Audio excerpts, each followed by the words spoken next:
Book 1. The Assembly of the Gods and Athena's Exhortation to Telemachus. The story begins far from the land of men, in the imperishable dwelling of the gods, Mount Olympus.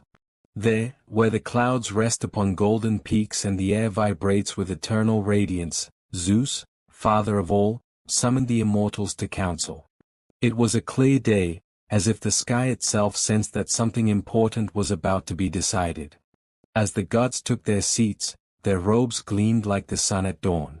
And it was then that Zeus, reflecting on the fates of mortals, spoke with a grave voice, pondering the folly of men and their tendency to bring about their own ruin.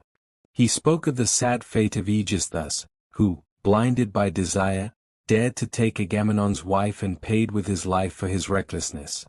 Zeus reminded them all that, although the gods watch over them, it is men who choose their paths. But Athena, with eyes like an owl's, was unwilling to remain silent.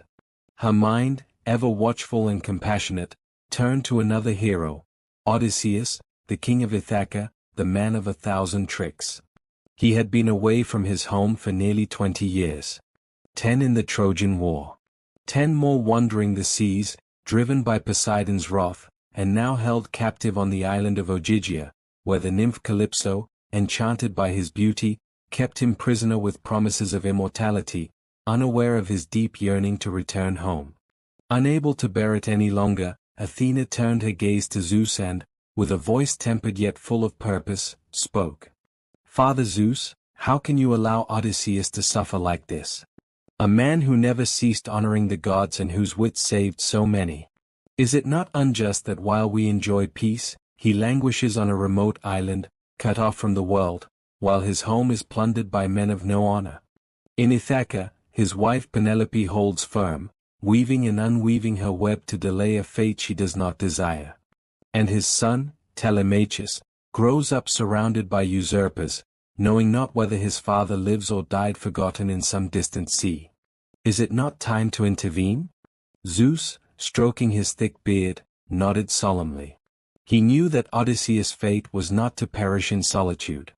So, after a moment's thought, he decided to send Hermes to free the hero from Calypso's grasp.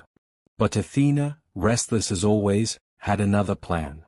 If Odysseus was to return, his home needed to be prepared to receive him. And Telemachus, still young, needed to awaken from his slumber. So, descending from Olympus in a flash of golden light, Athena crossed the seas and arrived at Ithaca. There, she found Telemachus seated among the suitors, those arrogant men who shamelessly devoured the wealth of Odysseus. They drank, they laughed, they held endless feasts as if the king would never return. Telemachus, silent, watched the disorder in his home, feeling more helpless each day. Athena took the form of Mentor, an old friend of his father, and approached the young prince. Upon seeing her, Telemachus, ever the host, welcomed her warmly and invited her to sit. As the suitors continued their revelry, the goddess, disguised, spoke softly. "Telemachus, son of Odysseus, you can no longer wait without acting.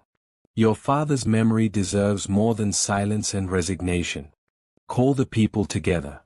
Confront these men who consume what does not belong to them. But that is not enough. If you seek answers, you must depart. Go to Pylos, where Nestor may tell you what he knows. Then go to Sparta, to the palace of Menelaus, who may have heard news of Odysseus after the war. Find out whether he lives, or if you must accept his death and honor him as he deserves." The seed was planted. For the first time, Telemachus felt the spark of duty ignite in his chest. Until then, he had been a boy trapped between shadows, resigned to watching his lineage fade away. But Athena reminded him that he was the son of Odysseus, and with that, heir to his wit and courage.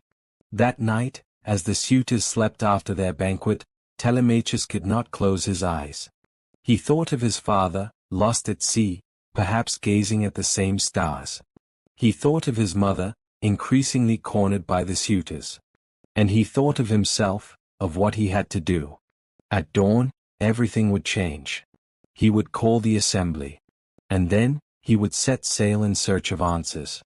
Thus, under Athena's guidance, began not only the return of Odysseus but also the awakening of Telemachus, who would come to realize that the true Odyssey was his own.